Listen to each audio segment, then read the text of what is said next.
great to see so many. It's unusual, as the commissioner said, to see so many people in a room that have been in this area for so long. I think this is probably the highest ratio I've ever seen, except if I go back to my Osprey Baptist Church days. That was a pretty old-lived Sarasota County folks. A couple corrections. It wasn't 1966 I was in National Geographic, as I would have been 9 years old then. I'm not sure when it was. And then also, in the spirit of full disclosure, I am the sixth generation of my family to live in Sarasota, 5 native. But my mother went into labor when she was in St. Petersburg. So I was actually born in St. Petersburg. And came back here at the age of 2 days. And my cousins always, they never called me carpetbagger. That was But they let you far know, too, right? That was far too, yeah. They used the next worst word that they could think of, and that was they called me the Yankee of the family. Because I was born so far north, to the north, right, on the other side of that, of the big water, the Manatee River up there. But anyways, I've lived in Osprey pretty much my entire life. I still live in Osprey. I live on the north bank of North Creek. I went to Osprey Elementary School, which is now the Spanish Point Visitors Center, and did start the Ecology Club in Venice High School. I left high school, immediately went into real estate sales. My father was a prominent real estate developer in Sarasota County. He was the vice president of Paver Construction, which was the largest developer in the county at that time. The last subdivision he did was South Bay, and South Bay, of course, was a conversion of Florida land. And so a lot of the lumber that was done in the remodeling of our home, which is now Rossler's Restaurant, came from Florida land, the old tourist trap there. Lots of interesting stories, and I only tell you these stories because Wade asked us to try to envision what the future of Sarasota would look like. And it's really hard for me to look at the future without having at least a scant look over my shoulder at where we were, where we've come, and how did we get here. I was very fortunate that I grew up in a rural part of Sarasota County. We had 7,000 chickens, a dozen head of cattle, 2 or 3 swine, 2 or 3 turkeys, and 200 or 300 rabbits on this property where Rossler's and the condominium now sits. I would walk outside my back door. I got a 12-gauge shotgun at a very, very young age and walked out my back door and began hunting right there and then. Of course, that is all now Palmer Ranch. And I would also go out every night, every afternoon on the commercial fishing boats out of Blackburn Point and Osprey and Vamo, because that's all of my childhood friends, that's what their parents did. So I grew up at a time where the pompano and the mullet and the redfish and the snook were just so plentiful, it's very difficult to describe them in those terms today. And I grew up in a time where you could walk just a half a mile away from the bayfront and see large coveys of bobwhite quail. And I mention the bobwhite quail because there's 2 birds that I think are very critical in understanding the future history and benchmarks for Sarasota County. And no, they would not be the scrub jay, because the scrub jay is actually a lousy bird to measure things by because they're such a specialist and they're so finicky and particular, you know. But there's these 2 other birds, the Rufus-sided towhee and the bobwhite quail, that once dominated Sarasota County. The Rufus-sided towhee, which is now the eastern towhee, would have been found all the way from the back dune system in the shrubby thickets on the barrier islands all the way to the eastern Sarasota County line. But now, because of land use and land development patterns that fail to protect any of that suboptimum habitat type, the bobwhite quail and the Rufus, the eastern towhee, I'll use the new word, have been pushed further and further east as we move urban service area lines as either functionally or actionally. So they've been displaced.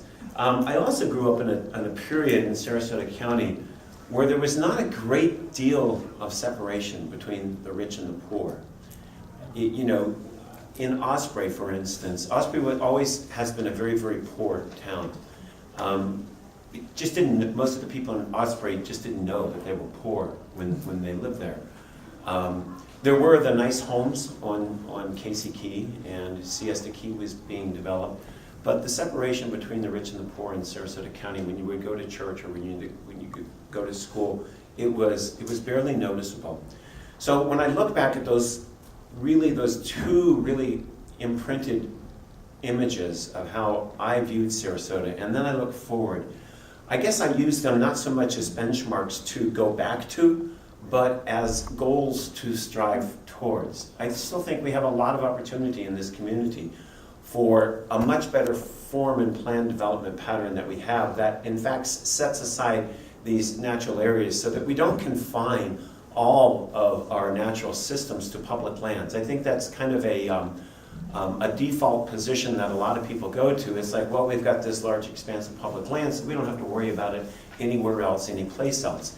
And that's a recipe for disaster. That's not going to work. It's not going to give you the continuity, the biodiversity, and it's not going to give you the elements that you need to maintain natural systems through millennia, through 50, through hundreds of years. And it's always been my sight to build things and to have things that last over that time period rather than the time period of an elected official or even the time period of a generation.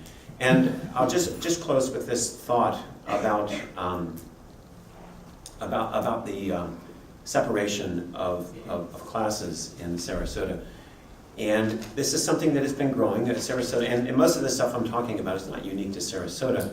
I guess my aspiration is Sarasota has the wherewithal and the vision that we're not going to make the same mistakes and do the same crazy things that other communities did, that we can do better.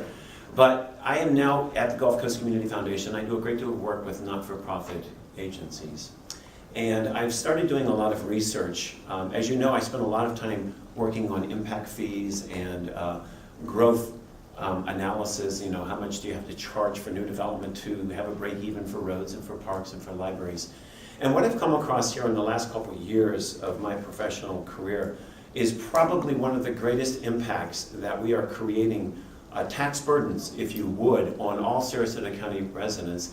And it's in the form of service workforce housing. That's kind of a term that I made up myself. You could call it workforce housing if you want to, but sometimes workforce housing also includes those salaries that are up in the $50,000, $60,000 a year range. I'm talking about those individuals that make anywhere from 20 to 60% of area mean income.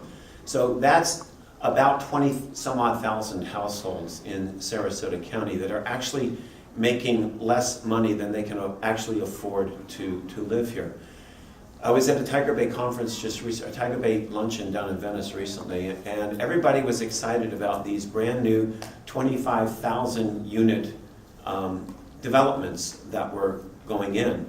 And the question was asked, well, how much of these housing units are going to be priced so that the service workforce can afford to live there? Well, the answer was zero. The average starting price is going to be about $275,000 to $300,000. One codicil before I say what I'm about ready to say. This is not, quote, the developer's fault. This is not necessarily greed that's creating this. These are economic conditions that are creating what I'm about ready to say. And they're a community issue. The community is going to have to come to grips with what we're doing in order for us to get a viable solution and give the elected officials the platform to stand on to make it right. For every 100 units of marketplace housing that you build, you create the need for approximately 20 of these service workforce housing needs. So if we are building 20, 30, 40,000 of the market rate homes, we are creating the need for another 8,000 to 10,000 of these affordable units. And we're not even getting close to it. I mean, we're basically building homes in Sarasota County that people would have to make 3 times their salary in order to do. So what we're doing is we're forcing them and their families to make decisions. Do I pay my rent? Do I pay my utility bill? Do I provide health care for my children? Do I provide for healthy and nutritious food, or do I provide for transportation? Sooner or later, one of those decisions is going to be the wrong one. The reason, one of the primary reasons that I work with so many homeless children and families in Sarasota County is there are no housing options for these folks to go to, and we are not planning for those housing options. If we don't plan for those housing options and build them, concurrent to when the market units are coming, all of that burden, and you're seeing it now, all of that burden is passed on to government and government officials and taxpayers to solve. Last year alone, Sarasota County spent over $800,000 transporting homeless folks from wherever they are to the hospital. That's not how much it costs in the hospital, not how much it costs out of it. And these sorts of expenses just compound and compound themselves. The average homeless person on the streets costs taxpayers $35,000 a year to do it. And we have thousands of homeless folks in Sarasota County. And if we continue the same building pattern that we on, we will continue to lose rufous-sided towhees, bobwhite quails, and create the need for more and more social services. So I look for a future in Sarasota County where all of those needs are taken into consideration and we move more from this reactive planning process to one that's very deliberate and not only measures the impact at the time of development, but measures the impact through a continuum so that we attain the net cost of development rather than the gross costs that we use presently to analyze whether a development's going to be good or bad.